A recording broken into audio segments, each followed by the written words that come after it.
Bom dia, boa noite, Shavua Tov, uma boa semana para todos. Shabbat Shalom Mashiach Now, redenção completa, definitiva, verdadeira para o mundo inteiro, aqui, agora, já. Essa semana a pergunta é novidade ou costume? E aqui tem uma surpresa grande, é a novidade, não é o costume. Não é só a tradição, aquilo que a gente já está acostumado, o passado, aquilo que sempre esteve. O foco é a novidade, é a ordem do dia, do momento, o que é o principal agora. É esse avanço futuro que deve ser o driver, o motor, o principal, a prioridade da nossa época, do nosso dia, que a gente tem que fazer. A gente está no projeto Likkutei Sirot, esse é o volume 27 de livros do Rebbe de Lubavitch com discursos racídicos. Essa Parashat Shemini é a segunda Sirá, o segundo discurso que o Rebbe falou sobre essa Parashá. A gente está no livro Vaikra, esse é o capítulo 10, e é um tema difícil, complexo, envolvido, uma discussão entre Aaron e seu irmão Moshe Rabbeinu, Vetseira Hatat e o bode, né, o cabrito do Korban de Hatat, por um pecado. Darosh Darash, Moshe explicou e foi queimado. E aí ele foi até o Elazar e Itamar, Ben Aharon, filhos de Aharon, que tinham sobrado, né, que tinham falecido naquele dia, que é o dia da Parashat Shemini, que é o dia que termina os dias de ensaio, né, os 7 dias de ensaio, de treinamento para começar a inauguração do Mishkan, Bet HaMikdash, e no 8º dia, que é o dia Rosh Chodesh Nissan, teve inauguração, e faleceram Nadav e Avihu, filhos de Aaron, irmãos de Elazar e Itamar. E aí, quando foi feito esse Korban da inauguração, Korban Hatat, os Aaron e seus filhos, Kohanim, deixaram queimar. O Rashi fala sobre esse verso, que é o 16, esse era Hatat, que é o Seir do Musaf de Rosh Chodesh. Tiveram três Seirim, 3 cabritos que foram sacrificados, tiveram Korban nesse dia. Um é do Nachshon, da tribo de Eudá, que foi a primeira tribo que inaugurou os Korbanot no Mishkan. Depois teve o Seir de Rosh Chodesh e teve também o da inauguração do Mizbeach, né, geral.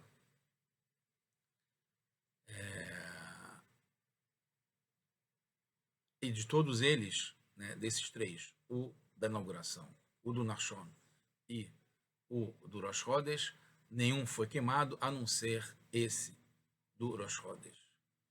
E os sábios discutiram por que aconteceu isso, e aí uma é porque se tornou impuro, e teve outros que falaram que é por causa da Aninut, porque Aaron e os filhos estavam num luto que eles tinham, é um luto especial antes de enterrar os parentes próximos, né?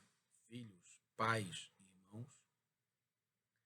Então, como tem 2 tipos de korbanot, né, de kodashim, de sacrifícios consagrados, um é chamado que é para todas as gerações, que vai ter sempre como Rosh Chodesh, e outro que é o daquele momento, que é o da inauguração do Mizbeach e da inauguração que fez o Nassi, ali, o líder da tribo de Eudá, que é o Nachshon, que foi só naquele momento. Então, no Kodshei Sha'ah, que são esses consagrados naquele momento, eles confiaram no que Moshe falou, que eles têm que comer.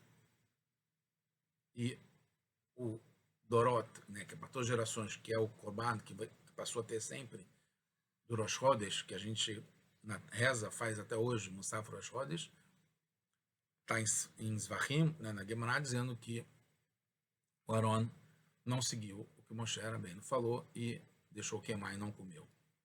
Moshe pergunta, Madu lo haltem et haratat bimkom hakodesh. Ele pergunta, Moshe Rabbeinu para Aaron e para os filhos, por que vocês não comeram? E Aaron responde, porque a gente realmente fez os outros korbanot desse dia e foram comidos, mas esse a gente entendeu que não era para comer. E Moshe Rabbeinu ficou satisfeito com a resposta. Vai chamar Moshe, vai estar Benav. E aí Moshe escutou e ficou bem aos seus olhos. O cabrito do Corban de Rosh Chodesh deve ser comido, segundo Moshe, ou queimado, segundo Aaron. Aaron e seus filhos estavam de luto pela morte recente dos filhos e irmãos Nadav e Avihu. E o Onen, aquele que está de luto, que não enterrou o seu filho, né, o irmão no caso, não pode comer dos Kodashim. Com relação ao cabrito da inauguração do Nachshon e do Nachshon ben Aminadav, Moshe ordenou, Vechatem otab makom kadosh, vocês vão comê-lo num lugar sagrado, porque essa é a lei. E a lei para os seus filhos, que foi ordenado por Hashem, como está escrito que Ken Suveite, que assim eu fui ordenado. Rashi, nesse versículo que é anterior, que é o versículo 13, diz que Ken Suveite, Baninut Yorlua, que está também na Gemara Sevachim, que mesmo Onen, alguém que está de luto desse modo grave, não deve comer e deve, quer dizer, esses que são desse momento devem ser comidos, e isso foi a ordem de Hashem, mas não necessariamente o Dorot, que é o Rosh Chodesh. Arão perguntou se Moshe não tinha ouvido uma ordem somente para os Kodshei Shah, para aqueles que são do momento, como Yodá, que é o de Nachshon, e o da inauguração do Mishkan. Diferente do tradicional costumeiro, que é o Padorot, que é esse de Rosh Chodesh. Além disso, o Aaron fala, se o Maaser simples, a Torá proíbe, mais ainda esse, como está em Dvarim, no 26, Lohati Beoni, que eu não comi, Beoni é nesse status de Onen, que é o luto por não ter enterrado ainda. Ora explica nesse versículo 14, Lohati Beoni, Mimeno, Mikan, Shasur Leonen, daí que a gente aprende que é proibido para alguém que está de luto comer 2 korbanot. Logo Moshe admitiu que ouviu e esqueceu. Precisa entender por que Aaron falou para o Kodshei Dorot, que tem uma regra a fortiori, né? Já o Maser, que é mais leniente, não se come quando se está Onen, né? Beoni, muito mais ainda esse, que é também Kodshei Dorot, que é o Rosh Chodesh. Certamente não era para Aaron ensinar a Moshe. Moshe sabia essa lei. Então até que Hashem frisou que assim mandou quando era para comer o Korban, mesmo estando Onen. Então Moshe sabia, tinha acabado de ouvir e ele transmitiu isso. Que de luto não é para comer, que de luto é para comer mesmo assim. Essa é a regra geral. Aaron sabia que Moshe sabia. Aaron poderia simplesmente sugerir que teria diferença entre os Kodshei Dorot, aqueles korbanot, sacrifícios consagrados para todas as gerações, que vão ter sempre, como Rosh Chodesh, como os pecados do Tzibur, ou individuais, coletivos ou individuais. Esses têm uma regra, e Sha'á, aquele que é daquele momento, é diferente. Urash, por exemplo, resume, sem mencionar esse Kalva Homer, esse a fortiori, se o Maser não come quando está de luto, muito mais ainda esse que é para sempre, que é o Rosh Chodesh. Não é um daquele momento. Entendemos pela precisão na explicação do Rashi ao falar que é lehakel e não lilmod. E o que ele fala é para facilitar. Está ligado com o que é mais fácil que é o Kal, que é o mais leve, não é tão rigoroso, muito mais ainda aquele que é mais rigoroso. E não fala que é para estudar, para aprender. O Rashi fala, Em chamata bekotshei sha'a, em lecha lehakel bekotshei dorot. Se você ouviu isso para os que são daquele momento, que são a ordem do dia, não é para você facilitar e também fazer isso com os dorot, que é como o Rosh Chodesh. Então, o Rosh Chodesh não é para facilitar como os que você facilitou, em que come mesmo estando nesse estado de luto, como o do Nashon Ben Aminadav, que os Kohanim comeram, e o da inauguração do Mizbeach, naquele momento, do Mishkan, que eles comeram. O que é para sempre, que vai ter sempre os Rosh Chodesh, não é preciso comer, não é permitido comer. Não é para facilitar. A questão não é que facilitando para o Korban naquele momento, em relação ao luto, mas sim que os que são para todas as gerações são mais rigorosos.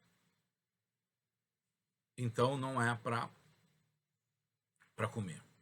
Por isso, a Guemará acrescenta nas palavras do Aharon sobre o Maaser, porque na linha do Talmud, seguindo a linha do Talmud, os Kodshei Sha'ah, aqueles que são específicos no momento, são mais rigorosos que aqueles que estão acontecendo sempre. E isso que a gente vai aproveitar, porque realmente é o ensinamento.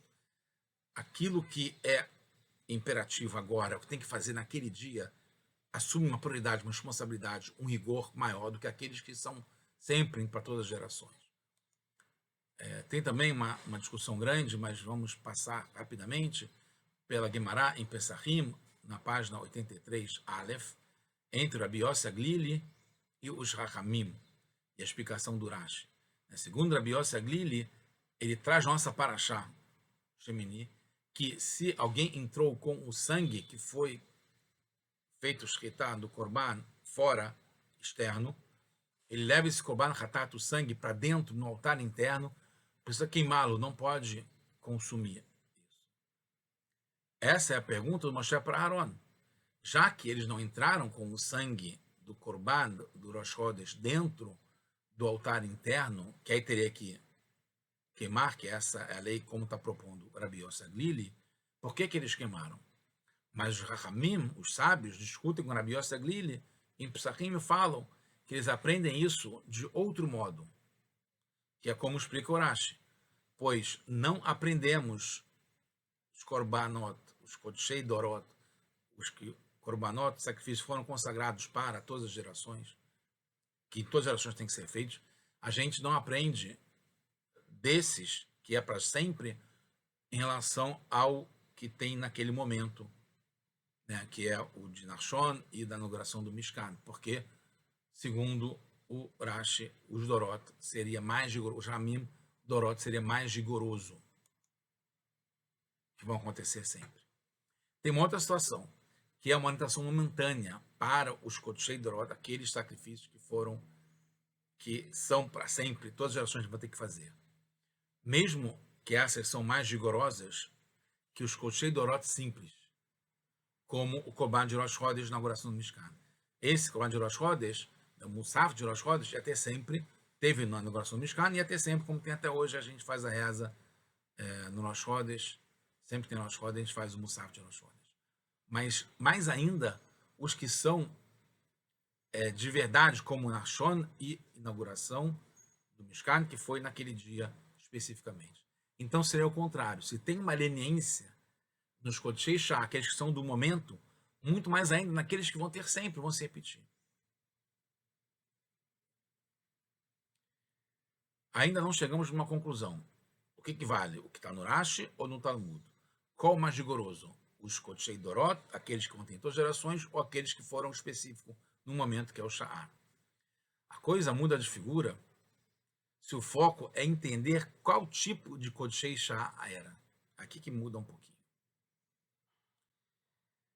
Aqueles sacrifícios, naquele momento específico, que só aconteceram lá, foram feitos só naquele momento, ou se seriam feitos sempre, mas naquela hora foi feito de modo especial, porque é onde teve o embrião do que seria feito sempre depois. Então é muito importante isso.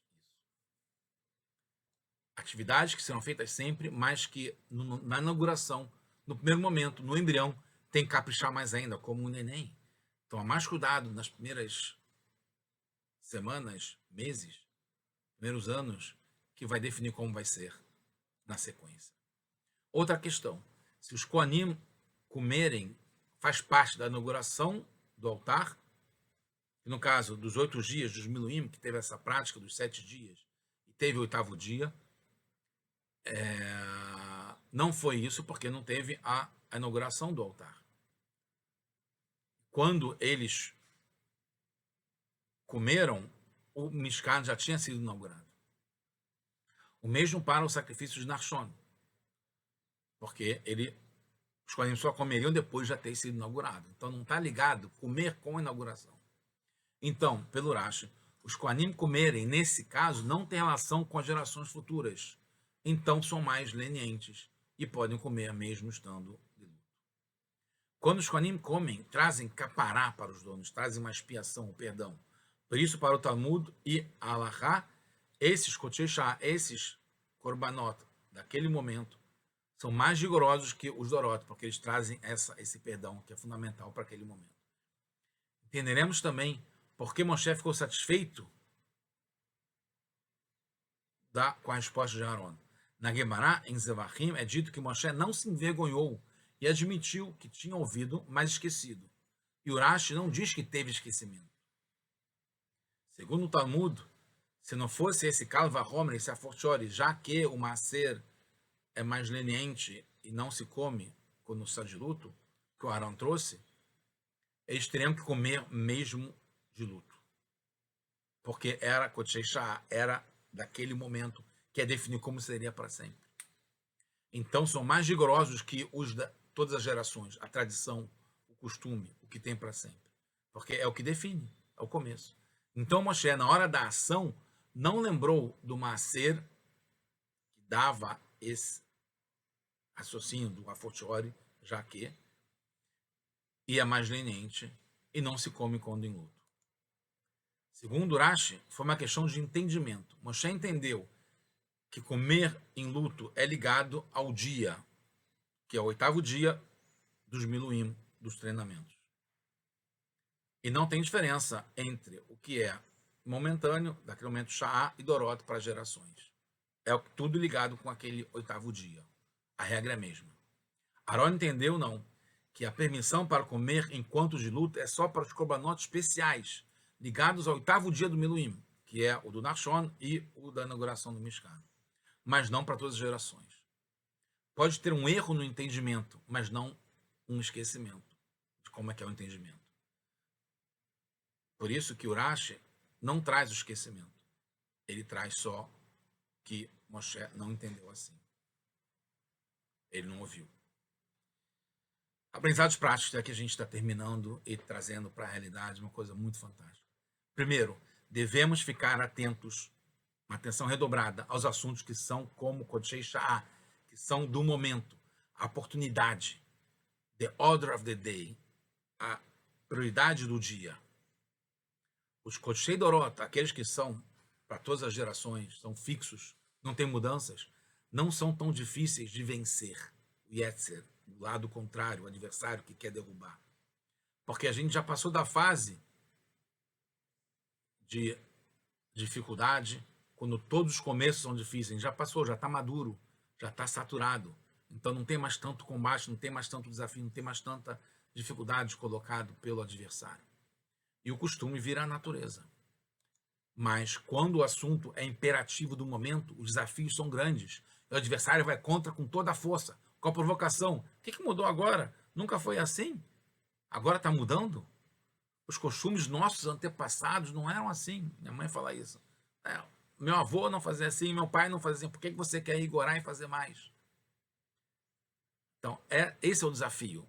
Mas quando a prioridade é a ordem do dia, aquilo que é o novo, que precisa fazer, tem que ter mais cuidado especial com essa novidade, com o que é atual, com as práticas que implicam como será para todas as gerações. Por isso o Talmud especifica que foram comidas mesmo de luto, quando tinha esse Kodshei Sha'ah, que era a regra para aquele momento específico. E os Dorot, para todas as gerações, foram queimados, não tinha tanto problema encarar isso. A prioridade do dia tem que dar um foco importante. Isso foi uma orientação específica para esse momento, embora a ordem normal é o contrário, porque o que vai se preservar é o que você tem que ser mais cuidadoso. Em relação aos coisas de chá, que é só naquele momento. Esses devem ser mais rigorosos mesmo, porque é a prioridade do dia. Quando eles são permitidos, não é prova. Quando para a geração é permitido, não é prova que aquele daquele momento pode ser permitido. No que é mais importante, no dia, as forças contrárias tentam confundir. Devemos tomar cuidado e não cair em armadilhas de ficar bem e acabar caindo. Terminando, no final do Talmud Sotá, fica claro que estamos agora, gente, no Ikvta de Meshira, no calcanhar de Mashiach, no tempo final já do começo da era messiânica. A gente já pode ver o calcanhar de Mashiach. Mashiach já está atrás das paredes, como diz o Rebbe anterior. E lá tem janelas e rachaduras nessa parede. As paredes são nossas. A gente tem que deixar entrar essa luz. A ordem do momento é nos preparar para receber Mashiach e também o nosso redor para receber a face Pnei Mashiach. E precisa atenção, então, atenção adicional especial, com dedicação, com entrega, acima das medidas dos limites, até perder a existência, como o Corban, que foi queimado, porque era para a gente se entregar naquele momento, e o Talmud, e Urashi, e Moshe e Aaron mostram para a gente aqui que quando é prioridade do dia, a gente tem que encarar de forma dedicada, entregue. E assim a gente vai ter a redenção verdadeira e completa já agora. Não.